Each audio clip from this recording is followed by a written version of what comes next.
Praise the Lord. मैं प्रभु का धन्यवाद करती हूँ। एक बार फिर प्रभु ने अपनी संगति में बैठने का अवसर दिया और वचन सुनने से पहले हम प्रभु से प्रार्थना करेंगे। धन्यवाद हो जीवित और दयालु परमेश्वर प्रभु यीशु मसीह, इस अवसर के लिए मैं धन्यवाद देती हूँ कि आपने हमारे जीवन में एक बार फिर अवसर दिया कि हम आपकी संगति में बैठ सकें और आपकी धीमी वाणी को सुनकर, आपके वचन को सुनकर प्रभु जी अपने जीवनों को परखने वाले बन सकें। यीशु राजा, प्रभु जी दिन बुरे हैं, अंत का समय है, हम जानते हैं। चारों तरफ प्रभु जी बड़ा ही आतंक का और डर का माहौल है यीशु प्रभु जी, लेकिन आप सृष्टिकर्ता परमेश्वर हैं। आप सारी परिस्थितियों को जानते हैं प्रभु जी, और उनको बदलने की सामर्थ्य भी रखते हैं। प्रभु जी होने दीजिए जबकि हम आपके वचन को सुने, तो जितने भी सुनने वाले हैं और इस वीडियो को देखने वाले हैं, मैं सब के लिए प्रभु जी आपसे प्रार्थना करती हूँ, सबके लिए आशीष मांगती हूँ। हम में से हर एक को प्रभु जी वो हृदय देना जो वचन सुनकर प्रभु जी अपने जीवन को उसके अनुसार चलाने वाले हम बन सकें। और प्रभु जी हम जानते हैं कि दिन आ रहा है न्याय का, जबकि हमें आपके सामने खड़े होना पड़ेगा। तो होने दीजिए हम ये जो समय आप हमें दे रहे हैं, जो अवसर आप हमें दे रहे हैं, इसको बहुमूल्य जाने और अपने जीवनों को वचन के अनुसार चलाने वाले बन सकें, ताकि प्रभु जी आपकी महिमा का कारण हम ठहर सकें। और केवल अपने आप को नहीं, बल्कि प्रभु जी जहाँ भी हम जिनके साथ भी उठते बैठते रहते हैं, हर एक के लिए प्रभु जी काश के हमारा जो जीवन है वो आपकी गवाही का कारण बन सके। आपने मेरी प्रार्थना को सुन लिया प्रभु जी, मैं इसके लिए धन्यवाद देती हूँ। और वचन शेयर करने के लिए आपके दास के लिए प्रभु जी मैं आपकी पवित्र आत्मा का अभिषेक मांगती हूँ प्रभु। बोलने वाले वो हों, लेकिन प्रभु जी वचन आपकी ओर से हो। और प्रभु उनको आपके सामर्थी हाथों में सौंपते हुए प्रार्थना को प्रभु यीशु मसीह के नाम से मांगती हूँ, सुने और ग्रहण कर लें। आमीन।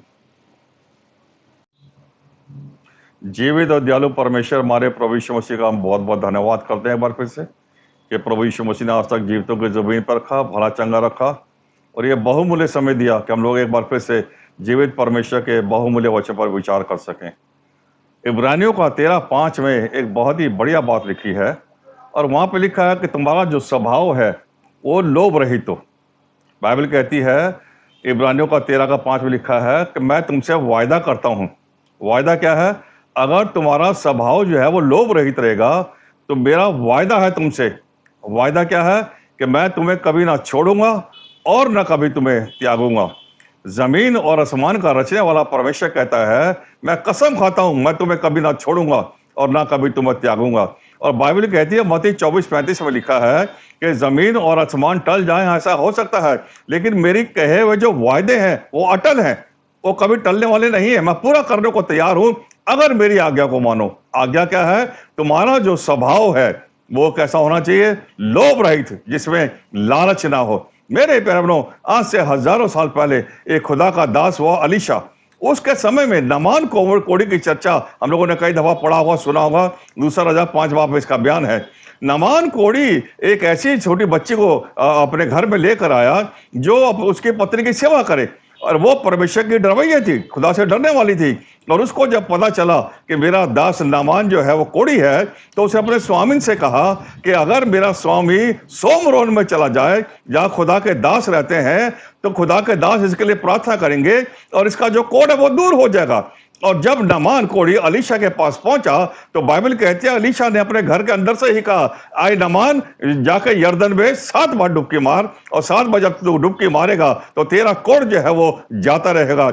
लेकिन मेरे प्यारों, बाइबल कहती है, दूसरा राजा 5:13 में लिखा है, नामान क्रोध से भर गया कि मैंने तो सोचा था कि अलीशा जब सुनेगा कि एक फौज का सरदार मेरे घर पर आया है तो बाहर आएगा, मेरे कोड़ के ऊपर हाथ रखेगा और मेरा जो कोड़ है वो चंगा हो जाएगा। और मेरे प्यारों, और नामान ने कहा, क्या मेरे देश में नदियां नहीं हैं क्या मैं वहां डुबकी नहीं लगा सकता? लेकिन उसके साथ जो लोग थे उन्होंने समझाया कि नामान, जो खुदा का दास तुझे कह रहा है वैसा ही कर। और जब खुदा के दास की ये बात, जब खुदा के दास के जो चर्चा हुई नामान के साथ, जब नामान के समझ में आई तो उसने 7 बार डुबकी मारी। लिखा है उसका जो शरीर था वो छोटे बालक के समान हो गया।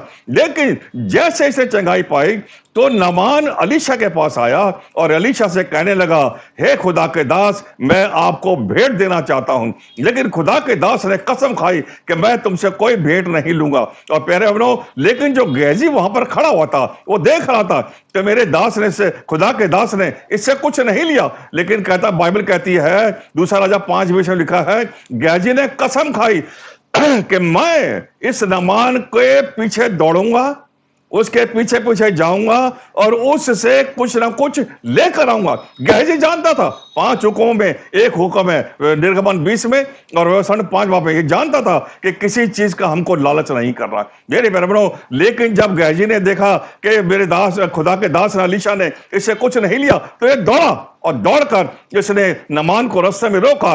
और जब नमान नीचे आया उतरकर, तो इस कोड़ी नमान जो कोड़ को चंगाई पा चुका था, बड़े आनंद के साथ अपने घर वापस जा रहा था। उसने गेहजी से पूछा, आपके आने का क्या मकसद है? तब उसने कहा, मेरे घर अलीशा के पास कुछ लोग आए हैं जिनको भेंट देनी है, तो आप प्लीज अगर कुछ दें तो। और उसने लिखा है उसने आनंद के साथ गेहजी को बहुत कुछ दे दिया। लेकिन गेहजी का मन जो था वो लालच से भरा हुआ था। जो कुछ उसने नामान से लिया उसको छुपा के रख दिया, और छुपा के रखने के बाद जाके अलीशा के सामने खड़ा हो गया।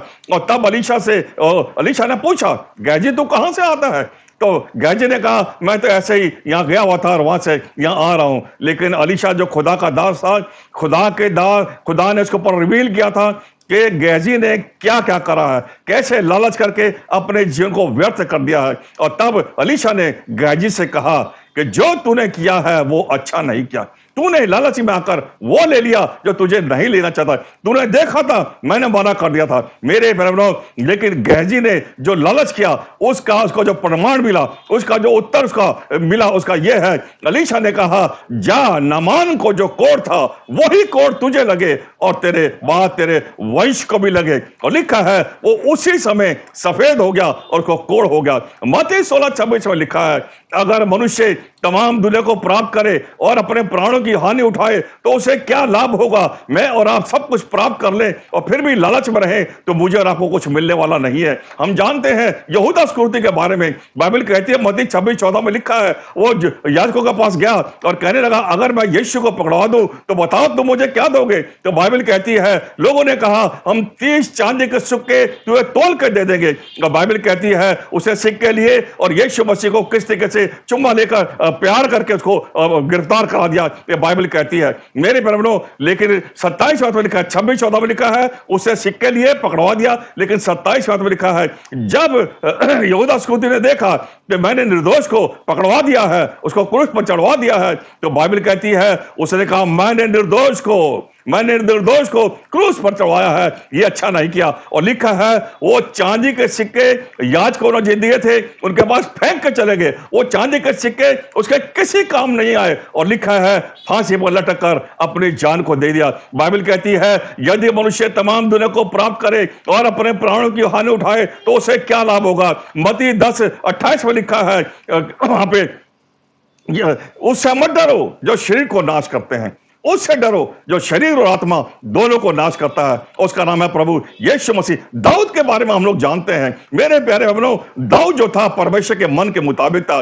काम 13:22 में लिखा है, और प्रभु यीशु मसीह ने कहा, यीशु का बेटा जो दाऊद है वो मेरे मन के मुताबिक है और वो मेरी इच्छा को पूरी करेगा। ये दाऊद जब राजा बन गया तो एक दिन महल के ऊपर जब घूम रहा था, उसने एक स्त्री को देखा और उस स्त्री के लालच में ऐसा पड़ा, जबकि ये जानता था कि व्यवस्था 5:21 में लिखा है, तू किसी की स्त्री का लालच मत करना। लेकिन दाऊद के मन में ऐसा लालच आया कि उसने हित्ती की पत्नी को अपना कर लिया और हित्ती को उसने मरवा दिया। लेकिन मेरे पैरों, दूसरा शमूएल 12 में लिखा है, खुदा का क्रोध दाऊद के ऊपर भड़क उठा। वो इंसान जो खुदा के मन के मुताबिक था, लालच में आकर उसे अपने जीवन को व्यर्थ कर दिया और परमेश्वर का क्रोध जो था वो दाऊद के ऊपर भड़क उठा। और दाऊद को परमेश्वर ने कहा, तूने मेरी आज्ञा को तुच्छ जाना, इसलिए सुन, मैं तेरे सामने सामने ऐसे हालात को पैदा करूंगा कि तेरा मन जो है यहां पर लगने वाला नहीं है। और मेरे बहनों, बाइबल कहती है उस स्त्री से एक बालक हुआ, लेकिन परमेश्वर के कहने के अनुसार वो मरा हुआ पैदा हुआ, वो हैंडीकैप्ड पैदा हुआ।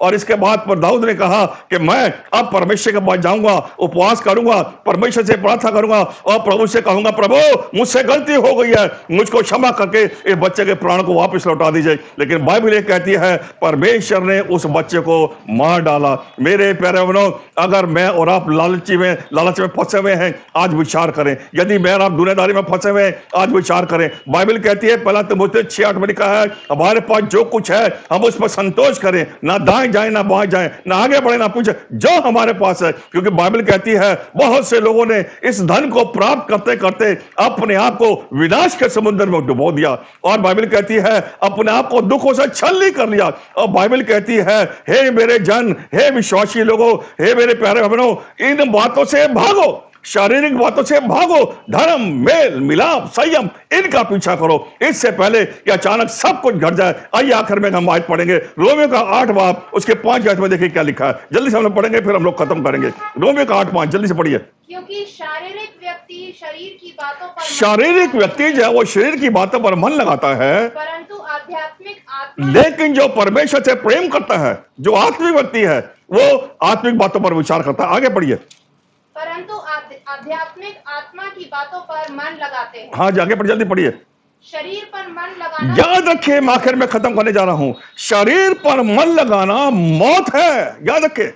अगर मैं और आप केवल शरीर की इच्छा करते हैं, मैंने अभी बोला मत्ती 10:28 में लिखा है, उससे मत डरो जो शरीर को नाश करते हैं, उससे डरो जो शरीर और आत्मा दोनों को नरक में डाल सकता है। और यह अधिकार केवल यीशु मसीह के हाथों में है। ये 5 में लिखा है शारीरिक व्यक्ति शरीर की बातों पर ध्यान लगाता है, लेकिन 6 आयत में लिखा है शरीर पर मन लगाना तो मौत है, पर आत्मा पर मन लगाना जीवन है और शांति है, जिसकी सबसे ज्यादा जरूरत है। क्योंकि शरीर पर मन लगाना तो परमेश्वर से बैर करने के समान है। शरीर पर मन लगाना सबसे खतरनाक होगा, लालच करना जो है सबसे खतरनाक होगा। अगर मैं आप चाहते हैं कि परमेश्वर का वायदा कि मैं तुम्हें कभी ना छोड़ूंगा, ना कभी तुम्हें त्यागूंगा, वो मेरा आपका जीवन पूरा हो जाए, तो आइए लालच को छोड़ें और क्या करें, परमेश्वर के साथ साथ चलें और शारीरिक इच्छा को नहीं, आत्मा की चिंता करें। जब मैं और आप शरीर की नहीं आत्मा की इच्छा को पूरी करेंगे, तो मेरे बहनों खुदा फिर से आपसे और मुझसे कहेगा, खुदा फिर से मुझे आपको पर रिवील करेगा, मैं तेरा परमेश्वर तुझसे कसम खाता हूं, तेरा स्वभाव लोभ रहित तो मैं तुझसे वायदा करता हूं, मैं तुझे कभी ना छोड़ूंगा और ना मैं तुझे कभी त्यागूंगा। वो यीशु जिसने वादे किए हैं बहुत जल्दी आ रहा है, इससे पहले कि वो अचानक आ जाए। आइए जागते रहें, तैयार रहें और यीशु मसीह के आने की बात जोते रहें। Praise the Lord, God bless you. Start. मैं धन्यवाद करती हूँ आज के वचन के लिए जो शेयर किया गया, जो आज हमने सीखा कि परमेश्वर हमारा परमेश्वर वो है जो ना हमें कभी छोड़ेगा और ना हमें कभी त्यागेगा। परमेश्वर के इस सुंदर वादे के लिए मैं उसका बहुत बहुत धन्यवाद करती हूँ और प्रार्थना करती हूँ बाकी सभी लोगों के लिए भी कि वो इस बात को समझने पाएं, अपने जीवन को फिराएं, परमेश्वर की तरफ आएं और जानें कि हमारा सिर्फ एक ही उद्धार करता है और वो है प्रभु यीशु मसीह। आइए अब हम आखिरी प्रार्थना में चलेंगे। धन्यवाद करती हूँ प्रभु जी आज की इस सुंदर शाम के लिए जो आपने हम सभी के जीवनों में दिखाई। धन्यवाद करती हूँ प्रभु जी, जबकि आज बहुत से लोग, बहुत से ऐसे परिवार हैं प्रभु जी जिन्होंने अपनों को खो दिया या अपने के खोने के डर से प्रभु जी वो जी रहे हैं। लेकिन धन्यवाद करती हूँ प्रभु जी, आपने हमें एक आशा दी है प्रभु जी कि आप हमें कभी नहीं छोड़ेंगे और कभी नहीं त्यागेंगे। धन्यवाद करती हूँ प्रभु जी अपने उन सभी सेवकों के लिए प्रभु जी जो ऑनलाइन सेवकाई के द्वारा प्रभु जी आपके काम को आगे बढ़ा रहे हैं। जबकि प्रभु जी चर्चेस बंद हैं, लोग अपने घरों में बंद हैं, बहुत से लोग डिप्रेशन में हैं, पर प्रभु जी बहुत से लोग हैं जो जीवन से आशा को खो रहे हैं प्रभु जी। लेकिन मैं आपका बहुत बहुत धन्यवाद करती हूँ इस आशा के लिए प्रभु जी, इन सभी प्रचारकों के लिए प्रभु जी, पापा के लिए प्रभु जी, जिनको आपने ये हियाब दिया प्रभु जी कि वो सभी बंदिशों के बावजूद प्रभु जी प्रचार करना नहीं छोड़ रहे। धन्यवाद करती हूँ और प्रभु जी मांगती हूँ उन सभी सेवकों के लिए प्रभु जी कि आप उन्हें और आशीष दीजिए प्रभु जी। प्रार्थना करती हूँ प्रभु जी उन सभी लोगों के लिए जो जीवन से आशा खो चुके हैं प्रभु जी। इन सभी प्रचारकों में से प्रभु जी किसी ना किसी का वचन उन तक पहुंचे प्रभु जी। और उन्हें अपने जीवन के लिए एक नई आशा मिलने पाए प्रभु जी। जबकि हम प्रभु जी ऐसे दौर में हैं जहाँ पे हमें नहीं पता कि हमारे पास कितना समय बचा है प्रभु जी। हम धन्यवाद करते हैं आपके इस सुंदर वायदे के लिए प्रभु जी कि आप हमें कभी नहीं छोड़ेंगे और कभी नहीं त्यागेंगे प्रभु जी। प्रार्थना करती हूँ सभी हेल्थ वर्कर्स के लिए, सभी उन मसीह भाई बहनों के लिए प्रभु जी जो इस ऐसे समय में भी प्रभु जी हॉस्पिटल्स में जा रहे हैं, अपनी जॉब्स को कर रहे हैं प्रभु जी। हम एक एक को आपकी सुरक्षा में ढकते हैं प्रभु जी। प्रार्थना करते हैं प्रभु जी उन सभी बच्चों के लिए जो घरों से ऑनलाइन स्टडीज कर रहे हैं प्रभु जी। उन बच्चों के लिए प्रभु जी मैं मांग लेती हूँ कि जिस तरह से वो दुनियावी शिक्षा को ग्रहण कर रहे हैं प्रभु जी, वो आपके वचन में भी पढ़ने पाए प्रभु जी। प्रार्थना करती हूँ सभी माता पिताओं के लिए प्रभु जी कि हम इस समय को ना गवाएं, हम इस समय को यूं ही ना जाने दें, हम इस समय को प्रभु जी सही तरीके से इस्तेमाल करें प्रभु जी। अपने बच्चों को भी प्रभु जी आपके वचन के ज्ञान से बढ़ाने पाए प्रभु जी। प्रभु जी हम जानते हैं कि आपने हमारे दिन गिन रखे हैं प्रभु जी, और जितने दिन प्रभु जी आपने मेरे परिवार के जीवन में लिखे हैं प्रभु जी, वो सिर्फ और सिर्फ आपकी सेवकाई में लिए इस्तेमाल होने पाए प्रभु जी। मैं प्रार्थना करती हूँ प्रभु जी पापा मम्मी के लिए, उनकी सेवकाई के लिए प्रभु जी। आपने उन्हें आज तक संभाल के रखा है प्रभु जी, और ये मेरा भरोसा है प्रभु जी कि आपने उन्हें जितने भी दिन दिए हैं प्रभु जी आप उन्हें संभालेंगे प्रभु जी। प्रार्थना करती हूँ प्रभु जी उन सभी लोगों के लिए जिन तक ये ऑनलाइन सेवकाई पहुंचे प्रभु जी, सबको एक एक जन को आशीषित करना प्रभु जी। प्रार्थना में याद करती हूँ सिस्टर ब्लिस अरोड़ा को प्रभु जी, जबकि हम जानते हैं प्रभु जी कि उनके पेट में तकलीफ है प्रभु जी। डॉक्टर्स और हम नहीं जानते कि वो किस परेशानी से गुजर रही हैं, लेकिन प्रभु जी मेरा विश्वास है कि आप जानते हैं कि उनके जीवन में क्या कमी है, उनके शरीर में क्या परेशानी है प्रभु जी। सिर्फ आप उन्हें चंगाई दे सकते हैं, कोई डॉक्टर कोई दवाई प्रभु जी वो नहीं कर सकता जो आप कर सकते हैं प्रभु जी। गगन अंकल और ब्लिस आंटी के जीवन में एक और गवाही को जोड़ना प्रभु जी, उनकी बच्ची के साथ रहना प्रभु जी, जबकि समय बहुत बुरा है प्रभु जी, बहुत सी बीमारियां आसपास है, तो उस बच्चे को भी प्रभु जी आप आशीषित करना प्रभु जी। सभी बातों को आपके हाथों में सौंपते हुए और प्रभु जी अपने लिए प्रार्थना करती हूँ, आपने मेरे जीवन को भी अपनी महिमा के लिए इस्तेमाल किया प्रभु जी। मैं आपका किस शब्दों में धन्यवाद करूँ प्रभु जी। प्रभु जी आगे भी मेरा जितना जीवन बचा है प्रभु जी, आपने जितने दिन दिए हैं प्रभु जी, अपनी सेवकाई का मौका देना प्रभु जी, अपने लिए इस्तेमाल करना प्रभु जी।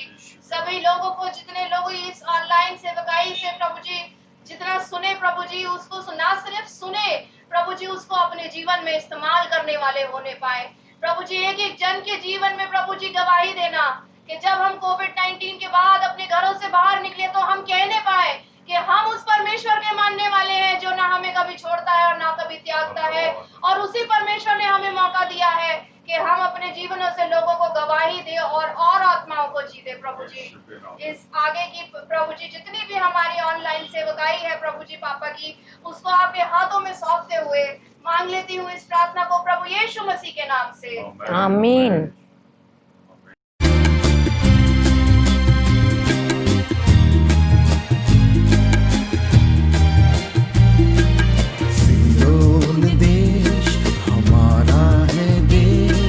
रहते हैं हम परदेश।